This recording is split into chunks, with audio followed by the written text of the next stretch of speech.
Published, 1832 Eastern Daylight Saving Time, the 16th of March 2018. Updated, 7:42 Eastern Daylight Saving Time, the 17th of March 2018. A Spurs season ticket holder for 63 years has been ranked in only the third level of priority to choose his seat in the new stadium. Pensioner Tony Sidnick, 73, a regular at White Hart Lane since 1955 without a break, has complained to his local MP he is so upset. The Spurs ticket procedure will see at least 10,000 supporters placed in allocation groups 1 and 2, higher up the queue than Sidnick, who may have attended more Tottenham matches than anyone else alive. Tony Sidnick, 73, is in only the third level of priority to choose his seat in the new stadium. Sidnick is down the rankings because Spurs do not have reliable fans data before the 2006-07 season, the date from which they have worked out their priority list, plus including loyalty points for attending away matches. Harrow East MP Bob Blackman is understood to be very sympathetic with Sidnick's grievance and will be taking his case up with Spurs. Sidnick's son Lewis, another Spurs ticket holder, said, "My father hasn't been well enough to attend away matches recently, but putting him in Phase 3 after all those years of unbroken support is an absolute disgrace." Tony said, "I know there are worse things, but this is my passion and the way Spurs have treated me has had me in tears." Tottenham declined to comment.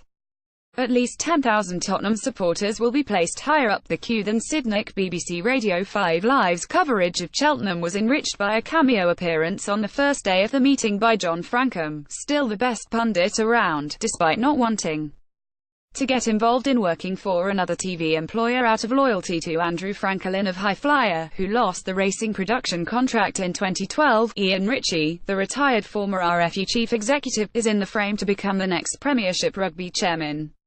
And that will only strengthen the conspiracy theory, despite the denials, that Ritchie left Twickenham for the same alleged reason he previously departed the All England club, not enjoying working under demanding hands-on chairmen in Phil Brook and Andy Costlett respectively, having been used to little or no interference from on high. Certainly Ritchie, who was at the Wasps v Exeter game courting both clubs' chairmen, intends being a chairman himself in future, not a CEO. Former RFU chief Ian Ritchie is in line to become the next chairman of Premiership Rugby troubled Premier League club West Ham, whose last home match featured an ugly fans' protest and pitch invasions, at least have the support of shirt sponsors Betway. The online gambling company said they are committed to the Hammers for a further 2 years despite the flood of negative publicity this season. Certain sports sponsorships stay in the public psyche long after the association ends. One of those is the Hennessy Gold Cup at Newbury, which was renamed the Ladbrokes Trophy last year. Even such a polished broadcaster as Nick Luck was still calling it the Hennessy until he corrected himself, when doing a tipping gig for the Jockey Club at Cheltenham. Meanwhile, at Cheltenham it was ironic that dollar billionaire Michael O'Leary, chief executive of budget airline Ryanair, received the festival leading owner trophy sponsored by private jet company NetJets.